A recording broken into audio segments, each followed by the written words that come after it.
Local people, important issues. CBS 10 WILM's weekly focus on the Lower Cape Fear region. This is Byline Wilmington with your host, Don Ansell. Welcome to Byline Wilmington. I'm Rhonda Bellamy, substituting for Don Ansell. Today we'll talk with Dr. Gary Miller, who was chosen from an applicant pool of nearly 100 to succeed Rosemary DiPaolo as Chancellor of the University of North Carolina at Wilmington. He is now the fourth Chancellor in the school's 64-year history. That's after serving as Vice President at Wichita State University. I want to thank you for joining me, Chancellor Miller. It's a great pleasure, Rhonda. And it is actually our second meeting. You were getting a tour of the town, just arriving to Wilmington.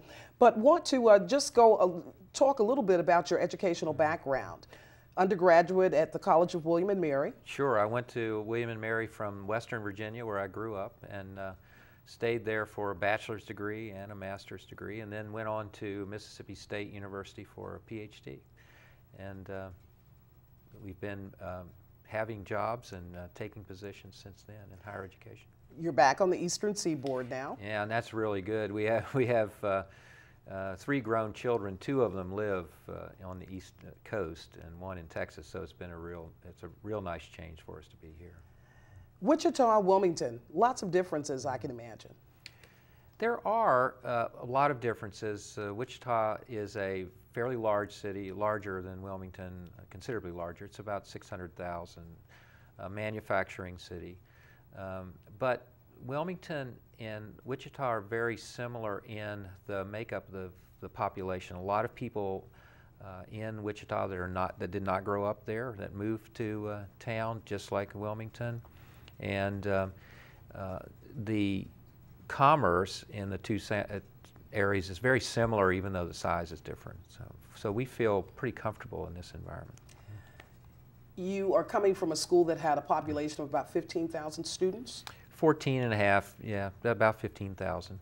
It was an urban campus, so there are some substantial differences. Most of the students were commuter students. They came on the campus just for the day, although most of them were full-time students. And of course, UNC Wilmington prides itself on being more of a residential experience, which is more in keeping with my own background and my own undergraduate education, one of the reasons that I wanted to come here.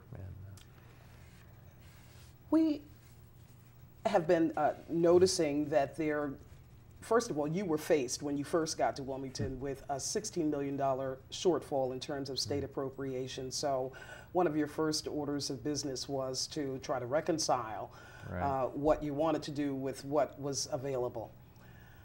How tough a process was that? Well, it was not unexpected. This is not a problem that's unique to North Carolina, and we faced many budget reductions in Kansas while I was there. I will say that the leadership team, the senior leadership team at UNCW is excellent, and they had been preparing for these cuts for a while in collaboration with the faculty, and were able to execute them shortly the week that I started work with a good deal of efficiency. I think that the problem now is what we do in the future, because we're not sure we're out of this. I think we're probably not. And we have a lot of work to do on campus and in the community to understand how we're going to finance this university and the rest of higher education in the coming years. It's a transformational time, really, for higher education. And so we're going to have to innovate and be entrepreneurial, and I think we're ready to do that. There was speculation that because of the budget considerations, we would end up with larger class sizes, and therefore would necessitate students having to take extra courses and perhaps stay another semester or so. Well, we have. There have been real effects to these budget cuts. We expect that it will slow some students down in getting their degree in 4 years, because they're not going to be able to get the course in the sequence they need it. We are experiencing larger sections across the university.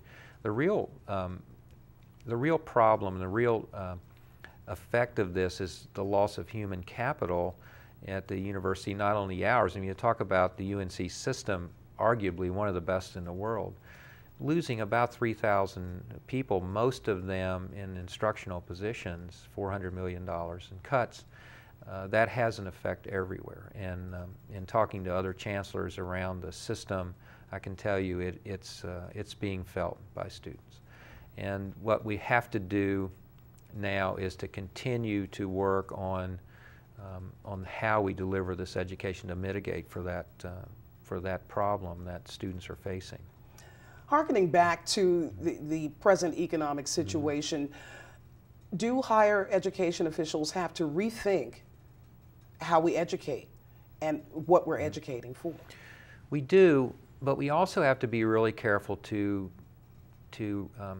keep what is so precious about American higher education and why the characteristics of American higher education that make us a leader in the world. And we're about dreams. Most universities like UNCW, these close to 2,000 freshmen that came to us this year, a wonderful class, they all have dreams. And it is a very expensive enterprise to accommodate those, to channel them into careers, and to produce a product that can actually work in this 21st century global economy. No other enterprise in the world does that. And so to consider higher education strictly as a business is inappropriate, although we do have business elements and we have to certainly be paying attention to the bottom line. It is a unique challenge in America that no other enterprise, I believe, faces. Again, if you're just tuning in to Byline Wilmington, we're talking with new UNCW Chancellor Dr. Gary Miller, who is a biologist? Yes, I'm a ecologist. Ecologist. Yes. And so I imagine that this is a good fit in more ways than one, Absolutely. particularly because of our emphasis on marine Right. biology, which I want to get into in the next Great. segment. I'd also like to get into some of the other degree programs that UNCW has, as well as some that are likely to come online sometime soon when we continue our discussion with Dr. Gary Miller, UNCW's new chancellor. Byline Wilmington, right after this.